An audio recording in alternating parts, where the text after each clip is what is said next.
રહ્યા છો NN news. હું છું એન્કર અર્પિતા પટેલ. હવે જોઈએ અગત્યના સમાચાર. પંચમહાલ જિલ્લાના કાલોલ તાલુકાના વેજલપુર ગામમાં આજે મોટો ખુલાસો થયો છે. સરકારી સસ્તા અનાજની દુકાનમાં ચાલી રહેલા કૌભાંડનો પર્દાફાશ થયો છે.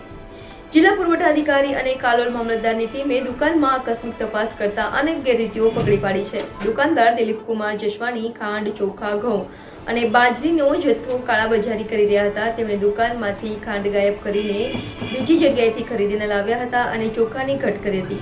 તપાસમાં એક નંબર પ્લેટ વગરનું આઈસર પણ મળી આવ્યું છે, જેનો ઉપયોગ સરકારી અનાજને ગેરકાયદેસર રીતે વેચવા માટે કરવામાં આવતો હતો. આ સમગ્ર કૌભાંડમાં લગભગ 5 લાખ રૂપિયાનો મુદ્દામાલ જપ્ત કરવામાં આવ્યો છે. દુકાનદાર સામે કાયદેસરની કાર્યવાહી શરૂ કરવામાં આવી છે. વેજલપુર ગામના લોકો આ ઘટનાથી હેરાન પરેશાન છે. તેઓ સરકાર પાસેથી આવા કૌભાંડો અટકાવવા માટે કડક કાર્યવાહીની માંગ કરી રહ્યા છે. Reporter Imran, NN news Vejalpur. દર્શક મિત્રો, એનએન ન્યૂઝને લાઇક, શેર, સબસ્ક્રાઇબ કરો, બેલ આઇકન પ્રેસ કરો, જેથી આપને નોટિફિકેશન્સ મળતી રહે.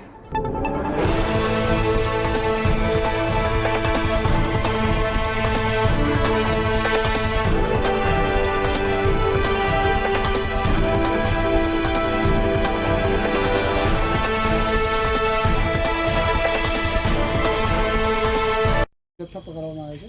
કેટલો જથ્થા પકડવાનો, કઈ કઈ વસ્તુઓ પકડવાની છે? પંચમહાલ જિલ્લાના કાલોલ તાલુકાના વેજલપુર ગામ ખાતે આવેલી સરકારી વ્યાજબી ભાવની દુકાનમાં અમારી જિલ્લા પુરવઠાની ટીમ તેમજ મામલતદાર કાલોલની સંયુક્ત ટીમ દ્વારા આકસ્મિક તપાસણી કરતા આ દુકાનની અંદર જે જસવાણી કરીને જે પરવાનેદાર છે એ પરવાનેદાર દ્વારા સૌ પ્રથમ તો જે અગાઉ એમણે ખાંડ વેચી મારેલ કાળા બજાર કરીને એ ખાંડની સરભર કરતાં રંગે હાથ પકડાઈ ગયેલા છે. જે ખાનગી ખરીદીના 4 કટ્ટા ખાંડ મળી આવેલ છે. સાથે સાથે 50 કટ્ટા ચોખાની ઘટ મળી આવેલ છે, જે બારોબાર સગે વગે કરી અને વેચી મારેલ છે. તેમજ ઘઉંના 7 કટ્ટા અને બાજરીના 19 કટ્ટા જથ્થાની વધ પડેલી છે, જે જથ્થાને સીઝ કરવામાં આવેલી છે. સાથે સાથે દુકાનની બાજુમાં આવેલ એક બિન નંબરી એટલે કે નંબર પ્લેટ વગરનો આઈસર ખટારો પણ મળી આવેલ છે. જે ખટારાનો ઉપયોગ અગાઉ પણ આ સરકારી માલના જથ્થાના ડાયવર્ઝનને લીકેજીસ માટે થતો હતો અને આજે પણ અહીંથી મળી આવેલ છે. જે ખટારાને પણ આઈસરને સીઝ કરી અને કાલોલ પોલીસ સ્ટેશન ખાતે મૂકવાની કાર્યવાહી હાલ ચાલુમાં છે અને પોલીસને કબજો સોંપવામાં આવેલ છે.